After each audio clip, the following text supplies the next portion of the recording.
Hey, so we are on part 11 of What's on the Shelf. So in this cubby, I have Quest for El Dorado, Sagrada, Near and Far, Kanban, and Pandemic.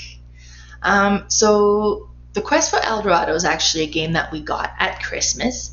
And this is an interesting one because it's a deck builder, but it's like a deck builder racing game. So as you go through, like you kind of set up these different tiles to create the map of where you're trying to get through. You start at the one end and you're trying to get to the gold city. You'll have different terrains that you have to make your way through. So in your deck, as you're going through the deck, if you want to go through the forest area, then you would have to be able to discard the forest cards to make it through. And the denser the forest card, the more cards you would need to make your way through as well. The boats you would need, the canoe, and different things like that. Let me show you a little bit what it looks like a little bit closer up there. So you got and everybody gets two people or little meeples that they're racing with, and the winner has to get both of their meeple to the city. So you want to try to move them both along as you go. You can purchase other cards, and the way that you purchase card, it's kind of neat because you got the cards that are available to you in the main row, and then you got other cards that's on the kind of the top section. So when you kind of replenished or kind of used up all of one cards, you can select one of the top cards for what you want to be able to access going forward, so you don't necessarily have access to all the cards to purchase as you go. It's a very neat spin on a deck builder, so that's a fun game. I've only played it a few times now because, like I said, it was a fairly recent present, so I've got to get this one back to the table. The next game I have on that shelf is Sagrada. So Sagrada is kind of a neat dice puzzle game. And I also got the expansion on that one so that we can actually play up to 6 players, because with our 4 kids, that's our high player number. So with this one here, you pull the dice depending on how many players that you have. Like you pull 1 dice extra, and then you roll them all to show, to see what you got. And on your space, you have to put the dice, and then the rules are that you cannot put the same color side to side with each other. And you can also not put the same pip side to side to each other. So dice that's rolled as a 6 can't be placed next to another 6. And a purple dice can't be next to another purple dice. So you kind of are trying to place the dice to avoid those things. And the cards as well that you kind of play, because everybody gets their board and they put a card, and it will have some limitations or restrictions. So as you play, it's like, okay, well, this space could be any color, but you have to put it a 6 here. Or in that particular corner, then this one here has to be a red. So you'll have some kind of limitation to the rules that you got to follow by, and then you're trying to put all the dice in. It could be that at some point you're unable to put the dice in, and you would kind of have a hole in there, which would give you kind of penalties at the end. Also, there are scoring opportunities. So everybody, there's cards kind of available that shows how it would score. So if you have, I don't know, like different things where if you have all of these in one row, then you would get to score so many extra points and so on. It's a very interesting one. I think this one kind of gets compared quite a bit to Azul, although it has a very different feel to it, but it has a little bit of that same puzzle drafting aspect of it. So you see on that little tray there, there's a little kind of foam or cardboard box, and that's where you roll all the dice. And it has a bit of the Catan drafting a bit. So first player will draw the dice and put on their board, and then second player goes and third player goes, and the last player will go twice, and then it kind of makes its way back again where the first player is going to draw the very last dice. Well, I guess second to that last dice, and then there'll be 1 dice left on that board, and then that's going to be added to the tracker because there's so many rounds in the game. Very neat game. It's a fun one, and it looks so pretty when you have all these dice kind of put up, kind of make it look like a stained glass. Next game I have on that shelf is Near and Far. Near and Far is kind of like a campaign story adventure game. So the way that it works is you have two sections. So on the top section, you have the board that is the village. And when you're in the village, you're going to acquire different companions to go on these adventures with you.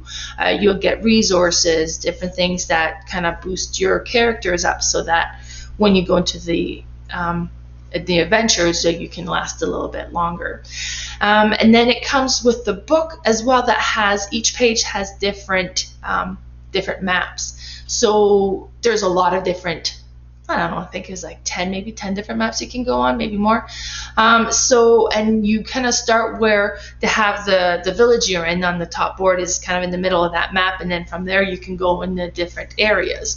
The areas kind of have little letters assigned to it. So if you go at, let's say, at the first section and it has the letter A, then you would open the adventure book, and it says, okay, you come across a lake, and that by the lake there's a lady crying because she lost her pet rock or something like that. It says, do you decide you want to help her and do this, or do you kind of refer her to some people to kind of go help her? So depending on what you decide, what's going to be happening. There's like, as the longer you travel, like, you're depleting your energy as well. So eventually you have to go back to the village to replenish or to make camp when you're on the road.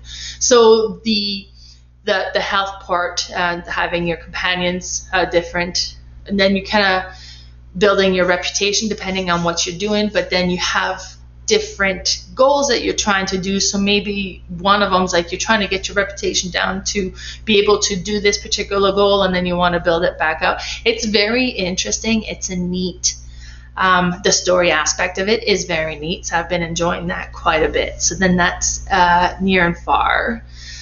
Next game I have on that shelf is Kanban. So this one is a Vitello Lacerda game, so it tends to be a little bit of a heavier game. It might be the heaviest game I have.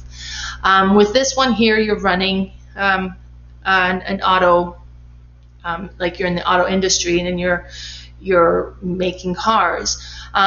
So with this one here, like, there's really not that many different actions to do, but each action interlocks and kind of works with each other so closely that it's specific on what you kind of want to try to accomplish, because you want to acquire the parts to build your car, but you want to get the blueprints for your car. You want to be able to test your cars. So there's the different aspect of what you're trying to put together to accomplish your cars, and it has kind of that work aspect of it too, because one is like, okay, well, I need to do this particular action, so you're going to do a full hour shift or a 3/4 hour shift, or kind of select on where you're going to go. Plus you have Sandra that goes along, and she'll either reward you for doing well, or she penalize you for being behind. I've actually never played this game yet. This is one I've been learning how to play, but with the pandemic, I'm just kind of waiting to get the proper players. This isn't one that I think my kids will have the stamina to go through, so excited to get this one played. Next game I have on that collection is called Pandemic. Now, Pandemic was a very neat game. It's a cooperative game. First time I played it, I was quite surprised with it. So you have the map of the world. There's 4 different diseases in the world, and they're starting to spread. Sound familiar, right? So every turn you travel around the globe. You're trying to get the cure for these diseases. So once you get 4 cards of one color, you got to go in that one city or one of the research, and then discard the four yellow cards, let's say, and then now you have the cure for yellow. Now, having the cure for yellow doesn't get rid of the yellow disease, but it makes it easier to cure. If you manage to get all of the yellow disease off the map, well, now you've you wipe down that disease and it won't come back. But every round, after the round, you flip some cities to see where infection is spreading to. If you ever get 3 disease cubes on the same city, well, now it creates an outbreak, and then it kind of spreads to all the surrounding cities as well. To win the game, you want to get the cures for all 4 disease, but it seems like there's so many ways to lose the game. So if you get too many outbreaks, you lose the game. If you run out of cubes in 1 disease, you've lost the game. And it's one that you can kind of also control how difficult you make the game. You definitely kind of feel the pressure of this game. It's, as you're playing, it's like, oh my god, okay, we got to do this, and it's a fun one. I've really enjoyed it. Each people kind of get a different role that they play, and they get special abilities as well. If you haven't played Pandemic, I'm surprised. It's been quite popular, but I definitely recommend that you do. And then actually that was it for that cubby. So if you want to follow me on Facebook, my Facebook page is Didsbury and Area is playing all the games, or I'm also on Instagram as Boardgame_Mama. Thanks guys, have a great day.